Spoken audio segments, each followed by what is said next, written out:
Selamat siang semuanya, kembali lagi bersama saya Rehan Wahyudi. Saya ingin menjawab pertanyaan forum video session 16. Menurut saya, strategi yang paling cocok diterapkan di perusahaan Indonesia adalah strategi informasi. Menurut Word and Paper 2002, strategi teknologi informasi adalah strategi yang berfokus pada penerapan visi tentang bagaimana teknologi dapat mendukung dalam memenuhi kebutuhan informasi dan sistem dari sebuah informasi. Perusahaan membutuhkan perencanaan strategis untuk mengembangkan sumber daya sistem informasi dengan beberapa alasan, yaitu membantu mengkomunikasikan masa depan perusahaan kepada pihak lain dalam organisasi, membantu para manajer bisnis dan ahli sistem informasi membuat keputusan mengenai bagaimana sistem informasi akan diarahkan untuk membantu bisnis perusahaan.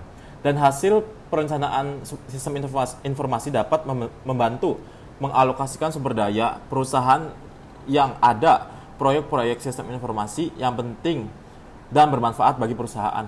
Dan salah satu sektor yang menerapkan sistem informasi sebagai strategi perusahaan yaitu PT Indofood CBP Sukses Makmur Tbk memiliki berbagai program yang mendukung pemerintah di bidang ketahanan pangan dan penggunaan bahan baku lokal.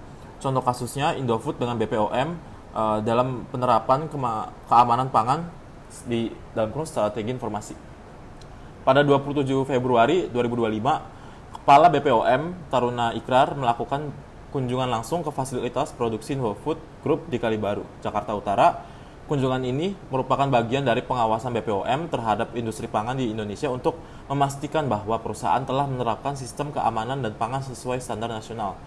Dalam kunjungan tersebut, manajemen Indofood menjelaskan kepada BPOM mengenai proses produksi, sistem pengendalian mutu, hingga penerapan cara produksi dengan olahan yang baik CPPOB. BPOM juga meninjau penerapan program manajemen risiko PMR yang telah diterapkan di beberapa pabrik Indofood sebagai standar tertinggi sistem manajemen keamanan pangan di Indonesia. Selain itu, BPOM mengapresiasi berbagai inovasi Indofood yang berkaitan dengan keberlanjutan seperti penggunaan seawater reverse osmosis SWRO untuk mengurangi penggunaan air tanah dan pemanfaatan kembali air hasil pengolahan limbah untuk kebutuhan operasional. Di sisi lain, BPOM juga memberikan masukan agar Indofood memperluas penerapan program manajemen risiko ke seluruh fasilitas produksinya. Menurut saya, ini merupakan contoh strategi informasi karena hubungan yang terjadi bukan berupa pemberian insentif atau tekanan politik, melainkan pertukaran informasi antara perusahaan dan pemerintah. Indofood memberikan informasi mengenai sistem produksi dan keamanan pangan yang mereka jalankan, sedangkan BPOM memberikan evaluasi, arahan, dan rekomendasi agar standar keamanan pangan terus meningkat. Interaksi seperti ini membantu pemerintah menjalankan fungsi pengawasan sekaligus membantu perusahaan meningkatkan kualitas produknya. Terima kasih, sekian dari saya.